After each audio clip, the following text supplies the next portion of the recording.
Hi, friends. This is Wendy Harrop, and welcome to the Say Yes to Yourself podcast.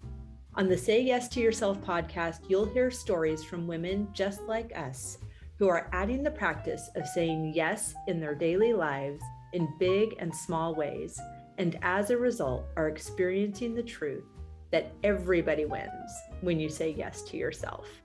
Saying yes to yourself is a graceful unfolding, an intentional becoming of the very best version of you. It is my hope that in these conversations, we are able to find our truth and be inspired and empowered to live our very best lives.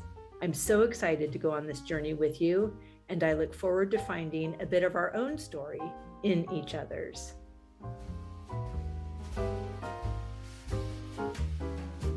Hello, friend. Welcome back to the podcast. I'm so excited to have you here. And I have got to tell you, I have books on the brain.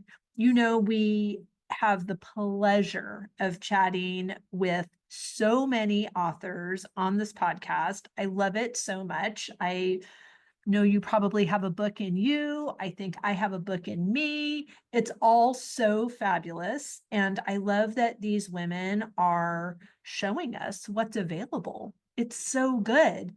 I have so many things to say. First of all, I want to acknowledge that our former podcast guest and former summit presenter, Adriana Schumann, her book was just released a couple of weeks ago. It's called Live Well, Empowering Habits for Vibrant Health and Unstoppable Energy. I just found out she made the USA Today bestseller list. Hooray! That's so huge. And I just wanted to take a moment to celebrate that really epic milestone. It's so good.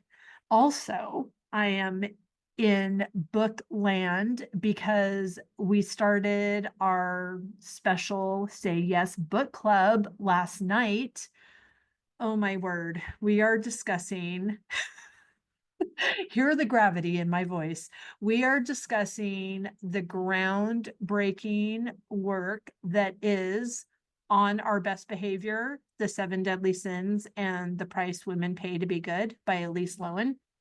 Oh my word. This book is completely changing my life, energizing me.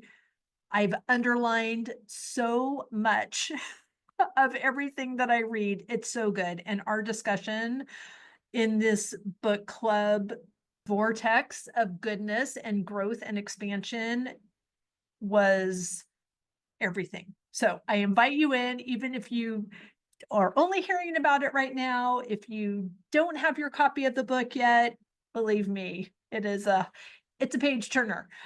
So grab your copy of the book, register for book club, be with us next week. We're going through 2 chapters a week. It started, like I said, last night, May 27th, and we're going to go through June 24th. So good. It's big work, and we're here for it. Today's guest, also author of life-changing, fabulous work. Her book is so cool. It is called How to Set Boundaries Without Feeling Like a Dick. She's so fun. We have Jennifer Febel on the podcast today, and here is a little bit about her. You are not broken. This phrase has become Jennifer's personal and professional mantra, one she's passionate about sharing with as many people as possible. After being diagnosed with over 7 different mental health conditions by the age of 19, Jennifer embarked on a transformative and unique journey of healing and self-discovery. Her experiences shaped an unwavering belief that no one is broken and that everyone has the power to find the healing they deserve. Today, as an author, master hypnotherapist, and emotional resiliency coach, Jennifer has helped hundreds of clients regain control of their lives by breaking free from emotional baggage.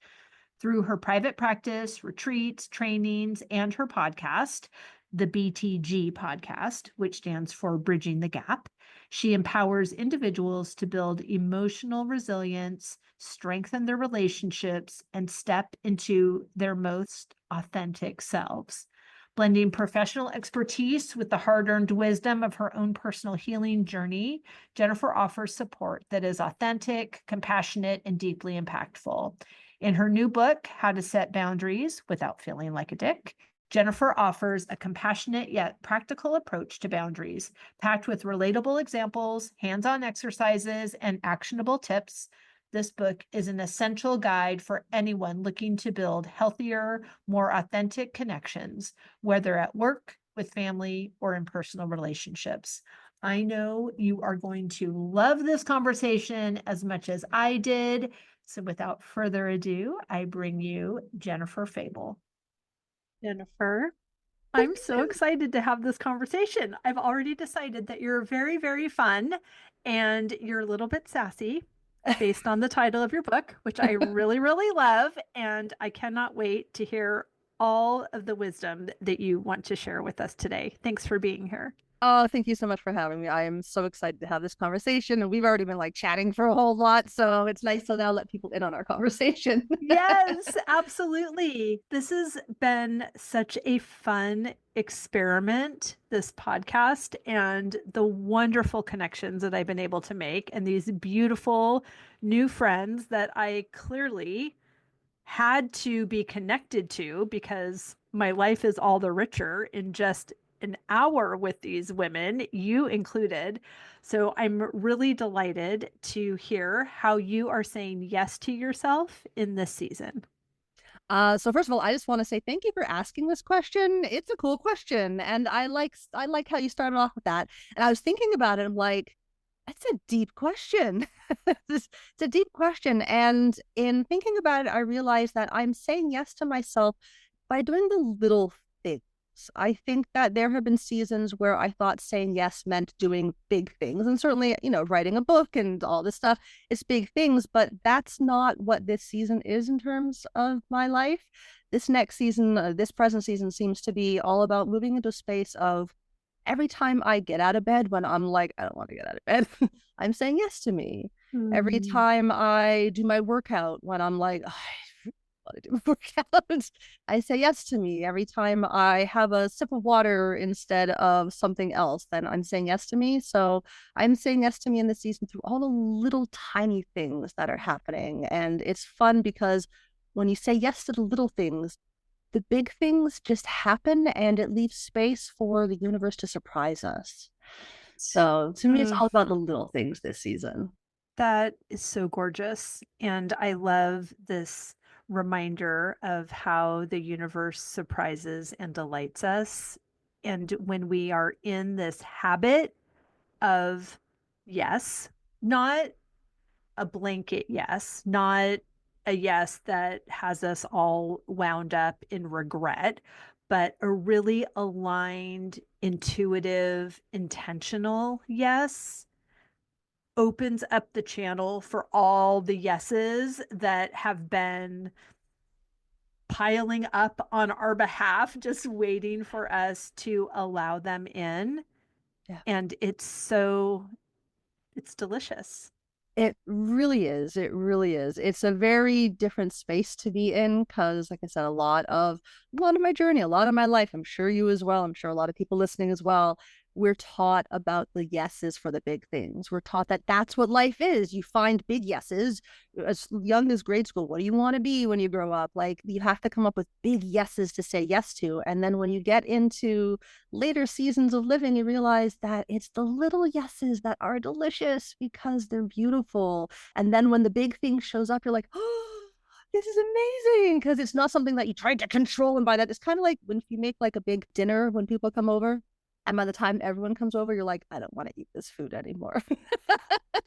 Sometimes we're so busy focusing on like the thing that's going to be at the center of our table that we forget about all the little yeses. So thank you for allowing me to say yes to this conversation. Yes, of course. I am equally, obviously, I enjoy that question. I ask it multiple times. But it's been really fascinating since I started, not since I began the podcast, but when it really became a part of my habit. I now, when I am in a group of people and I start having a conversation with someone, my muscle memory, my habit is to have this belief that I've got an hour with them and that we can start with this expansive exploratory question and just see where it goes from there, which has been not in my favor when I'm hosting an event and I've got multiple people and I don't have 22 hours to individually connect with each of them. But it is such a fun question. And it's what I've started asking when I meet someone sitting next to me on the airplane, or I'm talking to a parent at my daughter's school or something. And I feel like it's so much more interesting and informative than, so what do you do? Or, Right? whatever. Like, I like asking my hairdresser that every 4 weeks. It's just fun to hear what comes out of their mouth. And I think that they're equally surprised. 100%. 100%. I love it. Very cool. Now, so much about your book, or what I understand about your book, is about actually not just saying yes, but having those really appropriate boundaries that we set for ourselves so that our yes can be yes and our no can be no. And like the clever title of your book, that we don't make ourselves feel wrong for doing that. Right. And I think so my whole thing is I want to change how people think about and talk about boundaries because we are taught that boundaries are about saying no to others so that I can say yes to myself. And I think that for some of us that's an important first step on the boundary journey, but I want people to think about boundaries as a place for connection, as Mm. it's not about saying no to other people. It's not about other people at all. It really doesn't matter because you can't control other people. And that's the illusion. Are We you think sure? that I'm really good at trying. I know, right? Oh my gosh, my history, I am super type A. Like I am really good at control and at making sure that I get what I want and there's no space for surprise from the universe in that case, right? And so I Right. find that a lot of people think they get the idea of boundaries confused with conditions or what I call walls. Things Ooh. like, you can't talk to me that way. They can. They probably just did. That's why you're upset, right? So we can't control other people, but we can show up for ourselves and say yes to ourselves. And so I want people to start to think about boundaries as conduits to connection. And I love that you're connecting with people through your podcast. And that seems to be the theme. People just want to connect in this world.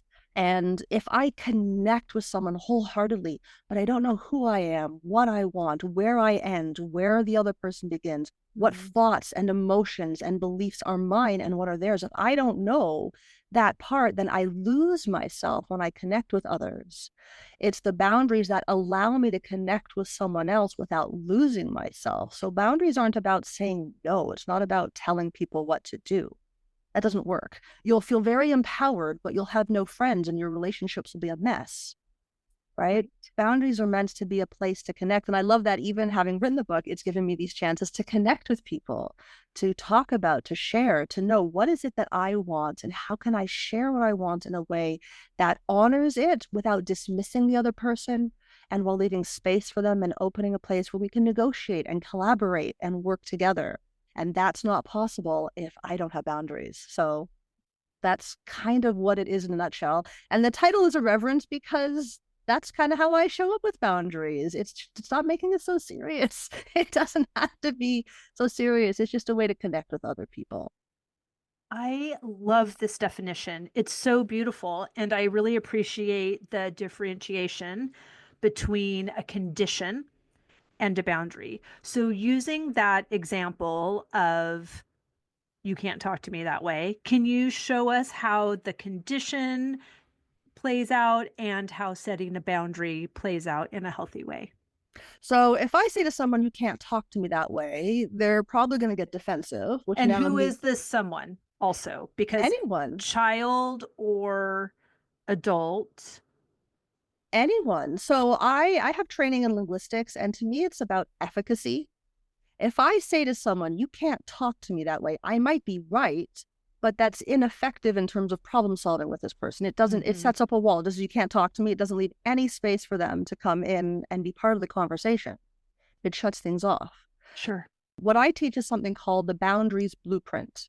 It's a linguistic formula. It's 3 steps. It gives you a single sentence and it allows you to say, I appreciate that you're really upset and I would love to be spoken to more gently right now. And that's it. There's more efficacy, there's more space in that for the universe to delight and surprise us than you can't talk to me that way. You can't talk to me that way is right. You can't talk to me that way, although they can, they just did. That's probably why I'm mad. Right? It doesn't, so what? Right. If I say to you, you can't talk to me that way, I haven't actually shared with you what I want instead. Mm-hmm. I haven't given you any direction as a fellow human being about how to get my needs met.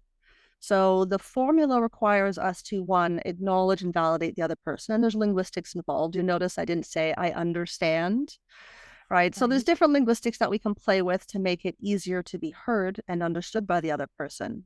And then I just shared what I wanted. I would love to be spoken to more gently. That gives the other person actual data to work with versus you can't talk to me that way, which, okay, where do you go from there? Right. Oh Yeah. gosh, I have so many questions. It's so great. I love it. And the reason that I asked whom am I having this conversation with, because I feel like as a mom of an 11-year-old, she's a unicorn and fabulous in every way. And people tell me it's coming. Like, be prepared. Okay. I'd rather be surprised by bad behavior than prepared for bad behavior, but whatever. I want to honor everybody's well-being. And I appreciate that in the role of a parent, there is some guidance, and I use guidance, not control, to remind myself that I'm not just trying to shape this human to give me a desirable experience. I'm trying to shape this human to learn how to tap in to know what a desirable experience feels like in her body so that she can set boundaries. So I'm very much a fan and eager student of your work for myself and for how I can pass on these beautiful insights to her. It's such a gift to parent in your 50s. Mm-hmm. It was not my original plan. And I thought that it didn't make any sense and that God completely forgot what was happening. So I continued to remind him what my plan was. And the way that this has happened is undeniably the way that it should. And so I take great responsibility and honor and discovery and curiosity and all the goodness. So, super long way to a ham sandwich. How do we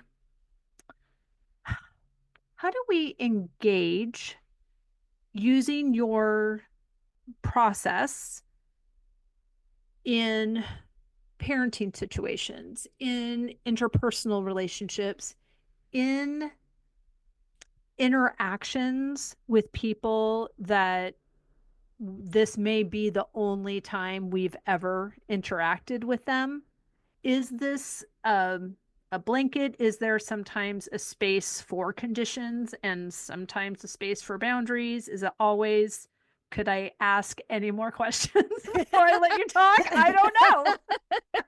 I like give a checklist, like check, check, check. I What's know, what's I'm so great is that sorry. it's no, it's amazing. What's great is that I love all these questions. I love that it's sparking questions because people don't question things like how can I use boundaries to set up a space so that someone who is a special unicorn can feel safe to be their unicorn selves without me feeling the need to be too far away or too close. Yes.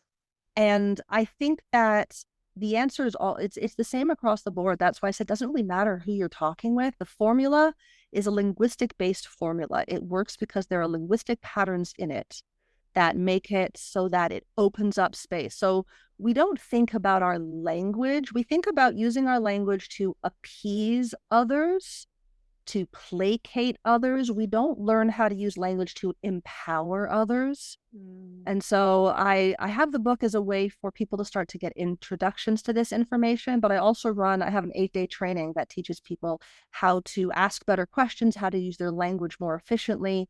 And what I always like to tell people is that if you're a parent, you're a coach. Mhm. You're a coach. If you're a partner and you've ever given your partner some input, you're a coach.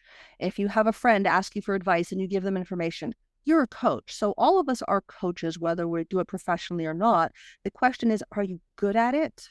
Do you know Mm. how to do it in a way that is effective for the other person and safe for you? Mm. And so one thing I teach is what we call, is it ecological? Which means, is it good for self, good for family, good for society, good for planet? And we only make decisions based on if all four conditions are met. So if one of those things doesn't work, then it's a no-go. So Mm. that's the only time it's really a no. If it's, is it good for self? Yes. Is it good for family? Well, not necessarily. Right. Like think about, I always like to use the Eat, Pray, Love movie. Taking off to go find yourself in Thailand or Bali or wherever is good for self. It might be good for society, good for planet. But was it good for family? Depends, right? It depends on the boundaries that are set up. And so when you're working within families, when you have a mother and a child, the boundary works as opening up a conduit for communication. That's the biggest problem parents have with their teens. How do I get them to listen? They don't want to talk to me because all the words we're saying are conditional or they're too far away. Yeah. So the boundaries blueprint allows us to validate the other person. I appreciate that you want to go out with your friends and stay out till 2 o'clock in the morning. I do. I appreciate that. And I would love to be able to be asleep and not have to worry about your whereabouts after midnight. So can we come up with something that allows both of our needs to be met versus a compromise? And so I also teach a negotiation model, what questions to ask to help negotiate. So once you're in this shared space that you created with this person, how do you now have a conversation without getting defensive, without going on the attack? And it turns out it's just language patterns. There's literally formulas. So my book teaches literal formulas. Step one, you say this. It's multiple choice. Pick one. Step two. So I walk everyone through it so that you can start to use your boundaries, not as a just a no, you can't. And so to answer the last question was, is there ever a case for conditions? Abuse, where there's an Mm. actual threat to physical self. Mhm. You don't want to create a space for connection. You want to boot. Right. Right. Right. So outside of that, outside of places where it's physically, it's emotionally, it's unsafe to connect, yeah, do a condition. Outside of that, why wouldn't you want to use your language to open a conduit to connect with another person in a way that doesn't make them defensive? Because if you make them defensive, if you, I'm not a sporty person, but I have friends who play. I curl, so I'm sporty. Oh, right. I'm very Wow. Canadian. I'm You very are Canadian. Canadian. I don't even know what curling is. I know it's in the Olympics, but I don't even know what it is. It's like darts and chess meets ice. It's a great game, and I'm not sporty, and I managed to figure it out. So literally anyone can curl. If Wow. And I do you can do it. throw something heavy? Yeah, you have a, it's a big curling rock. I There's a specific weight for it. That's, I Okay. don't pay attention, but you slide it down the ice and it's a pebbled surface. And so because of the pebble, the rock will actually start to curl different ways depending on how you throw it. Oh, And so you have to curl around things or you can hit things out of the rings. And then the pointing system is weird, but it's like chess in terms of the strategy, but sure. it's kind of like shuffleboard in terms of the delivery. And then it's kind of like Right. darts in terms of like the bullseye you're aiming for. And it's very social. The part of the game is the winning team always buys the losing team a drink. That's part of the game. Well, So, who wouldn't right, want to curl? who would want to curl? Wow. Thank you for that. I appreciate My it. pleasure. Sometimes when I'm like getting lots of information also, I need to let me go over here for a second and Palate clear cleanser, that palate cleanser. space. Yes. Okay. Clear the cache, clear the I'm ready cache. for the next course. Bring me the chef's tasting menu. If I talk to you and I put you on the defense, I have no choice but to take the offensive position. Mm, The second I make the other person defensive, I am now on offense, which means they're going to view me as the aggressor. And so anything I can do linguistically, using my language to make sure that the other person doesn't go on defense means that I don't have to feel like I'm on offense. I'm not in the aggressor role. And sure. so these tools work with any age, any relationship, anyone, because it's just using language to make sure that I can get my needs met without making the other person defensive. And you can do it in a single sentence. It's really so much easier than we've been told. It really is. And it feels good. It feels good. Hey, and so the formula for that sentence is the I appreciate X and I would like Y. So yes, the I appreciate is one of the options. So it's a three-step formula. Step one is multiple choice. You either say I appreciate, I agree, I respect, or I love or I love you, depending on the context. Okay. You'll notice I understand is not one of the options. The second I say I understand, the other person instinctively is going to be like, no, you don't. If you understood, you would agree with me, Mhm. right? So it'll get their back up. So we never say I understand. We say I appreciate, I respect, I agree, or I love you. And then the second part is the word and, Right. Not but. not buts exactly. So I love it. I love it. Yeah, a lot of people still don't recognize that. And then the third one is I would love, and then whatever it is you would love. And the key to that step is to not make it about the other person. So if I say I would love you to stop yelling at me, the Mm, second I add in a you, I've made it about them. They're gonna go on defense. Now I'm on offense. I'm the right. aggressor in their eyes, right? And so we have to make sure that we word it without the you. So instead of I would love you to stop yelling at me, it's I would love to be spoken to at a lower volume and more gently, please. Right. And then the conversation can continue versus you can't talk to me that way. That ends everything. It cuts it off. Now I've missed out on this beautiful opportunity to get to know this other human because I got defensive and pissy. Right. Right. And so we're meant to use boundaries as a way to get our needs met, not as a way to tell other people how they should treat us or how they should behave. So the second I put a you in that last part, I would love you. The second I do that, it breaks it down. They're not going to pay attention. They're going to get defensive. And so it's the I appreciate, I respect, I love, I agree, and I would love, and then without saying the word you, what you would love. And then there's a fourth step that's the magic secret sauce, Ooh, I love magic. right? Once you say the sentence, you have to shut up. We have to be quiet. It's literally the hardest part. I tell Mm-hmm. people to sing songs in their heads. Mm-hmm. Pick a song. My song is there's a 1990s cartoon I'm going to age myself called Animaniacs that I was a huge fan of. And there was a song that's the countries of the world. And Oh, it's funny. literally Okay. all the countries of the world. And I can sing the song. I can list the countries of the world as they were back in the 90s. And so when I'm say a boundary, once I've said the I appreciate and I would love, and I need to be quiet, I will sing that song in my head. I'm just like How United States, Canada, Mexico, Panama, Haiti, Jamaica. Like I'm just going through it. Oh my gosh. How do you sing a song in your head while being present for the response?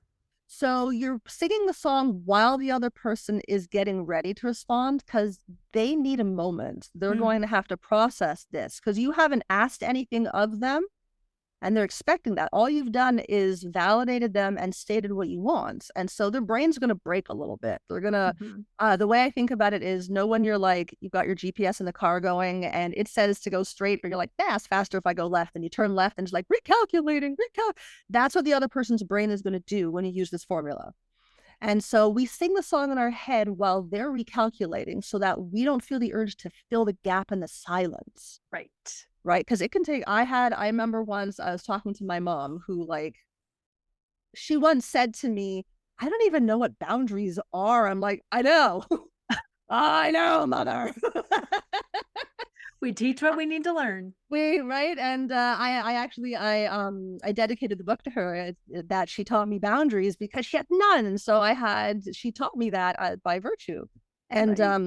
One time I said this with her, and luckily it was a phone call, and I on phone calls, it, like, times how long the call is going. 45 seconds of Oh. silence.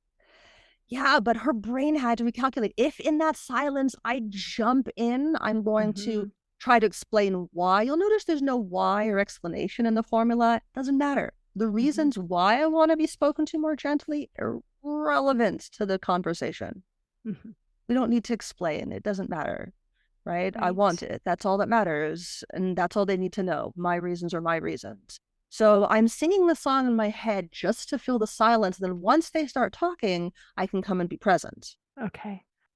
What do you say next? So, if they've recalibrated, but they've just lowered their voice and said the same thing, is this something where you continue to repeat? Or, I mean, obviously, we don't even know what the conflict is, but I know that there have been times where I've I don't know if I'm setting a condition or a boundary necessarily, but I know I'm preparing myself to show up differently than I ever have in conversation with this person.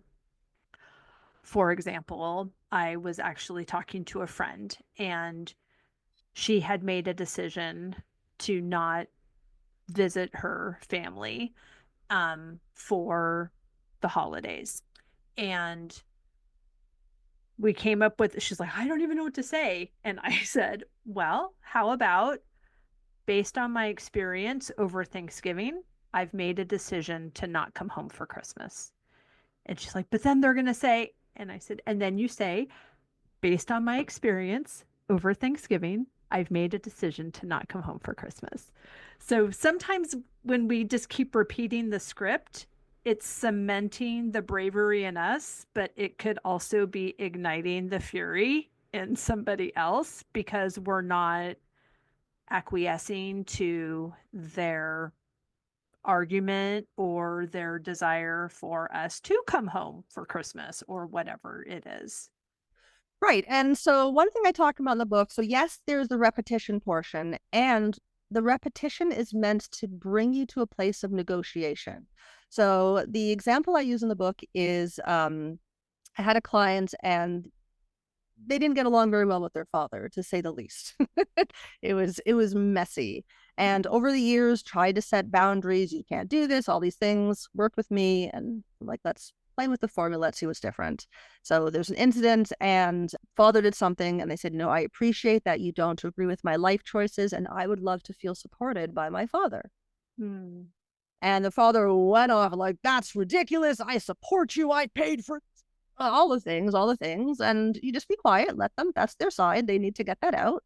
And then the way the formula works is you say yes and then you repeat the I would love. So once the father's like la la la la la, yeah, to all of that. Yeah to all of that.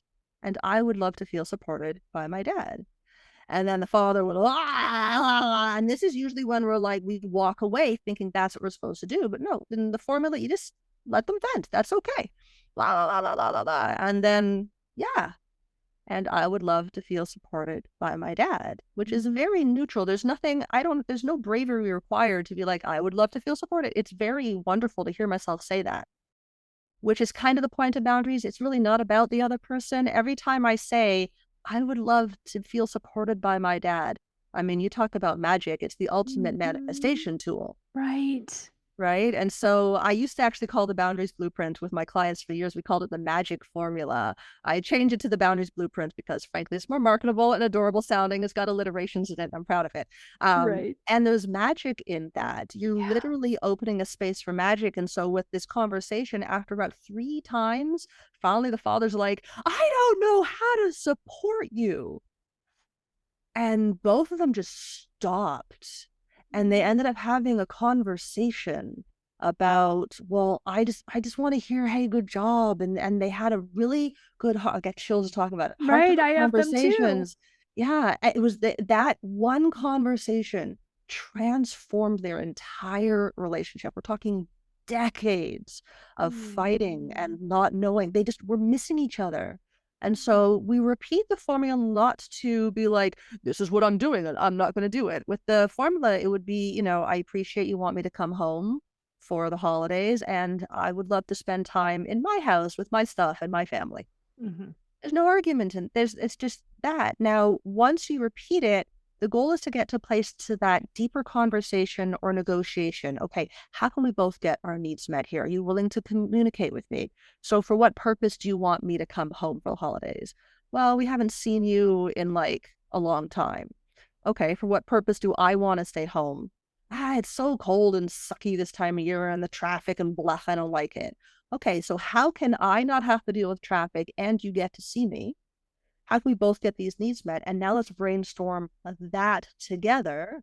Like, well, how about over New Year's we meet like at the halfway point? There's a hotel there. We can like spend a few nights. We'll pay for it for you guys. That option would never have come available with Sure. just I can't come home. So while I can't come home gets my needs met, it misses that opportunity for Mm. connection, which is what I want people to start to think about boundaries as. They are conduits to connection. It's not just about how to keep myself safe from you. It's how to keep Mm. myself safe from you so I can get deeper and more intimate and connected with you. That's what presence is meant to be. It's easy to be present when I'm not connected to someone, but can I be present and connect without losing myself? And it turns out, yeah, and there's actual linguistic ways we can do that. You don't have to like put on a suit of armor. You just have to use different words. Oh my It's really gosh, quite it's easy. so beautiful and expansive, and Yes. that just the idea of a conversation like that on the other side of this thing that feels really hard to start is so magnetic. Yeah. Yeah. And you can't, apparently, you can set boundaries without feeling like a dick. You can just use it as a way to know people and be known without having to fight and power struggles. So, yeah, that's another way I'm saying yes to me is Gosh. to share this with others because it's been transformative in my own life. I mean, I said, grew up in a family, boundaries were not allowed. That's Not interesting. at all. Love meant not having boundaries. Love meant that you do everything for everyone. And if you have a boundary, that means you're keeping people out. That's not love. And selfish. It's selfish. 100. I have a whole chapter all about selfish. And I break it down linguistically, of course. If you look at the word selfish, it's the word self and then the suffix ish. So, self, I spent a couple chapters defining what that is on the physical, mental, emotional, and energetic layers of reality. We kind of look at all of those because I'm a nerd and I like to go deep with that stuff. Yes. And then the suffix ish means sort of, right? Like if I say that my shirt is gray ish, you know that it's gray, but it's not like gray. It's gray ish, right? So the Right. suffix ish means that it's mostly about the main thing, but not entirely about the main thing. There's some wiggle room. So self ish means mostly about the self, but not exclusively about the self. It's self ish. I love that you're a word nerd. I'm such a word nerd. Oh my gosh, I cannot wait to read this book. Yeah, I'm a huge word nerd and I love to teach. That's my whole 8-day training is teaching people all the linguistic patterns. I call it how to learn the matrix code behind human communication, how to listen.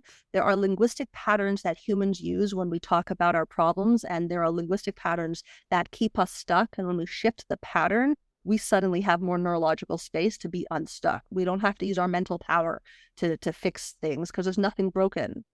It's Oh just my about gosh. expansion through language. Yeah, yeah, Right. It yeah. really is. And I'm one of those weird people that when I experience something that I think is a little shadowy, like I want to get a flashlight in there. I'm like, ooh, let's dive deep into that. That's a fascinating awareness. I'm so excited.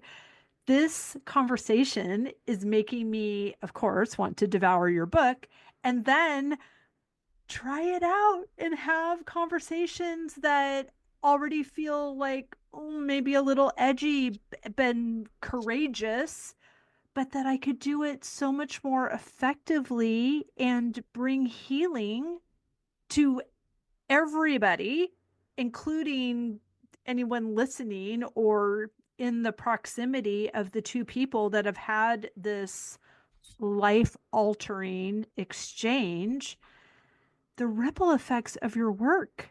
I mean, can you even wrap your head around that? It's big stuff, Queen. Right? Yeah, I'll tell you, if you want to like come up against your own stuff, write a book about boundaries. Like nothing holds you more accountable. I have been working with my coach almost nonstop for the last year as my body and my neurology had to readjust to taking, not just taking an idea and putting it out into the world as a book, but like literally writing a book on boundaries. Like, oh no. But at its heart, it's a book about magic. It's about using our words. We talk about in the energy world, and I'm as wooey as they come. Like Super. my the normal part of my office is here, but on that side is all the energy stuff out of camera. And I'm actually running, I have a healing circle that I run monthly. It's on Zoom. It's a free offering. So anyone's welcome to come. And Oh, tonight's amazing. our healing circle. We do meditations, we talk about stuff. But we talk about in the energy world that our words cast spells. That's why it's called spelling. That's what they say, which really only works in the English language. But, anyways, I still like the idea of it. Right. Our words don't describe our reality, they create our reality. And there's so much science in the quantum world. I talk about it in my book that backs that concept up. It's not just a realm of philosophers anymore. When the more we get into the quantum universe, which is anything smaller than an electron, for those who know like the science, once you get into that, the laws of physics as we know them break down, the rules of reality break down to the point where we realize there is no reality. We are speaking it into existence with our words. So we can use our boundaries to create magic as opposed to keeping ourselves safe and telling people what we don't want, which is it's great, but as a society, as a world, we need to evolve our boundaries beyond just the you can't talk to me that way. We needed a phase in our development where we needed that. Sure. And we now, I talk about there's different stages of learning and development, and we're moving from codependency into independence, but independence is not meant to be the last stop on the journey. Once I know myself and I know who I am and I know that I'm a special unicorn, I need to now know how to share my unicornness with others without getting dragged into the codependency of it. And that's what we call interdependence. And that Sure. requires boundaries. That's Right. the only difference. The only difference between codependence and interdependence is the boundaries that we're meant to learn in our individual self and when we are in that independence place. But until we know how to use our language to connect with others, we're going to use it to appease, to keep ourselves safe. And that's great. But there's so much more out there that it could be used for. It really is. Right. Oh my gosh, I'm obsessed. It's reminding me in Gina DeVee's book, The Audacity to Be Queen. She talks about you're in compliance, and then the pendulum swing is to defiance. And what our goal is alliance, where we are tapped in to who we are and we're becoming all of those beautiful things. And we are in community, in connection, in harmony with those around us, either because they are also in their alliance or they're just not in, no longer in our experience. Right. Yeah. That's so being selfish, being mostly about the self, but not exclusively about the self, which means I have to know myself so that I can know others. And when I know others, I can know myself better through the lens that they provide me. And I can't do that if I'm in that. I love that defiance. It very much aligns with, I know the Claire Graves spiral dynamic theory and the different value level platforms that humans kind of evolve on. I nerd out a lot on that. You can see in society that as a society, we've moved from compliance, from this, Mhm. there's a right and a wrong way to do thing, which Claire Graves would call value level 4.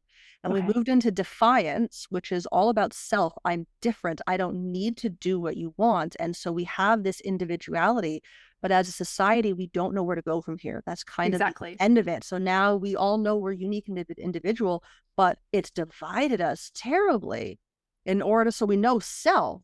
Now, in order to get that pendulum back to the, and I love the alliance, to get into that place, we need self-ish, where I know that I can be special and I can allow my specialness and my individuality to merge within the greater collective without losing myself because I have boundaries.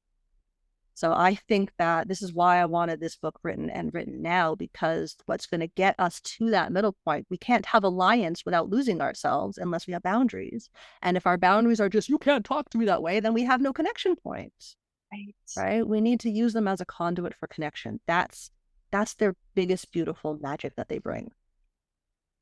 It's such a mic drop. This episode either has to end now or go on for 3 weeks because oh my gosh, I'm so happy for you, Jennifer. Thank you. I'm Thank so you. happy that you allowed this work to work in you and that you took the courageous steps to share it with the world. Of course, it could transform your family and your relationship with your mom and all of those good things.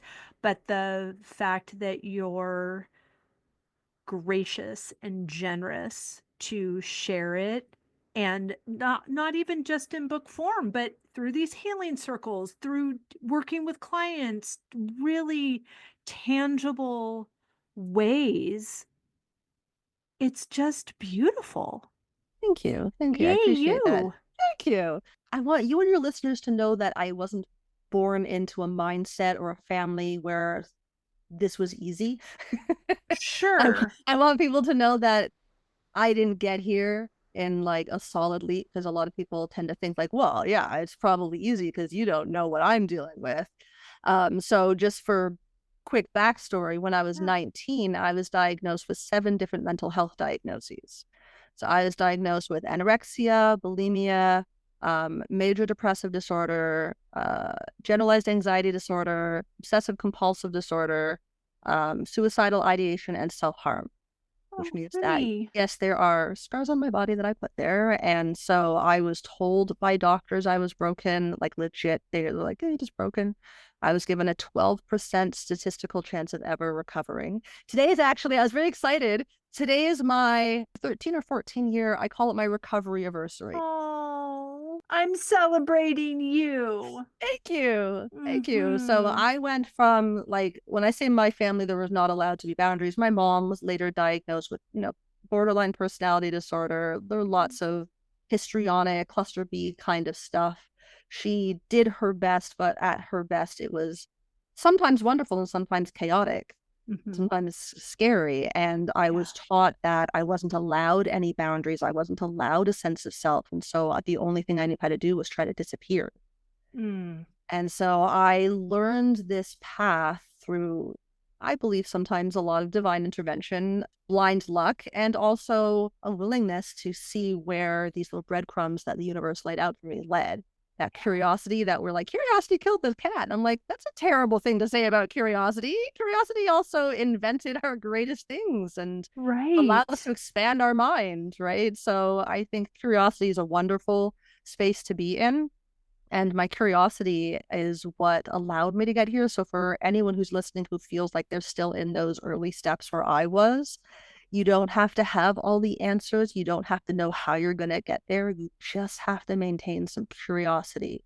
Be curious. And then what if I didn't think any of this would ever work for me or change my life? I was just, it was all desperation and tears that got me here, right? And I want people to know that's okay too. Right. That this book is not meant for people who have their life together and are like, this is easy. No, this is to help get you to that place where you can just be curious enough to, what if I just use this formula? I don't believe it's going to work. I don't think there's anything that's going to fix this relationship. What if I do it anyways, just out of curiosity?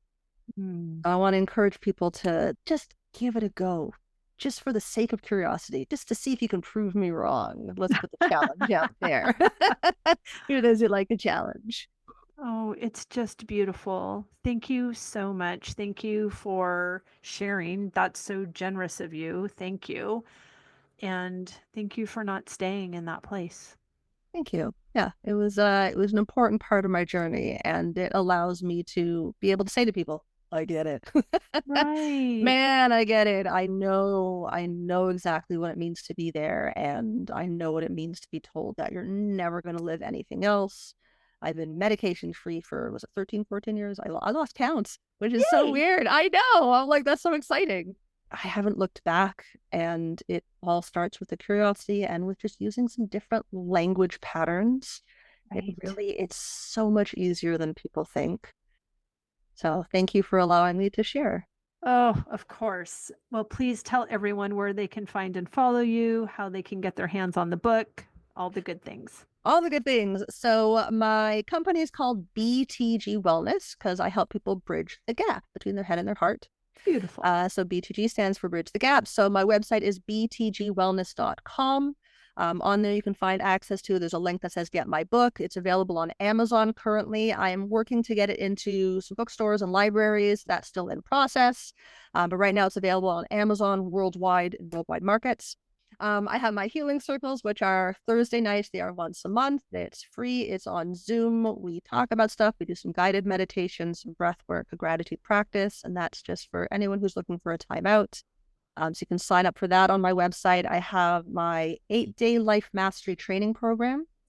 So if you want to go like down deep and dirty into the curiosity of the rabbit hole that is language and how you can change your life using it, give me 8 days and I will transform everything. I will teach you how to show up and how to listen to your emotions, how to learn from your emotions, how to use them as conduits as opposed to obstacles. Mm. All the things, how to make sure that the goals you're setting for yourself are better, and how to hypnotize yourself into a better life.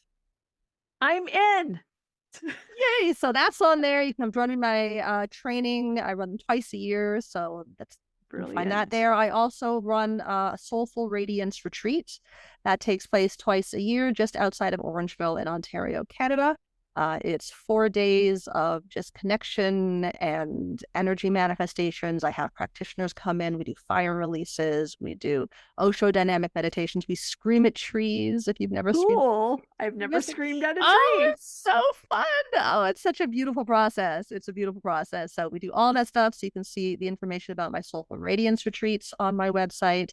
And then, of course, I offer private coaching for anyone who's like, I need more than just a retreat and a book. I need to like deeply excavate my soul to find pieces of myself that I forgot about. Mm. And so all that information is on there. So like I said, it's btgwellness.com. I also have a podcast Yay. called the BTG Podcast. I don't interview, I just yap. So if you want to hear me yap and talk about different topics, things that I talked about in the book to expand on different topics, you can go find that where all your favorite podcasts are found. So lots of ways to connect with me and lots of ways to get this information out there, no matter where someone is in their journey. Oh, fantastic. Thank you. We will link all of that down in the show notes. I love you. I have loved this conversation. Happy anniversary. Thank All the you. good things. I cannot wait to stay connected. Thanks so much for being here. Thank you so much for having me. It's been wonderful. It's been wonderful.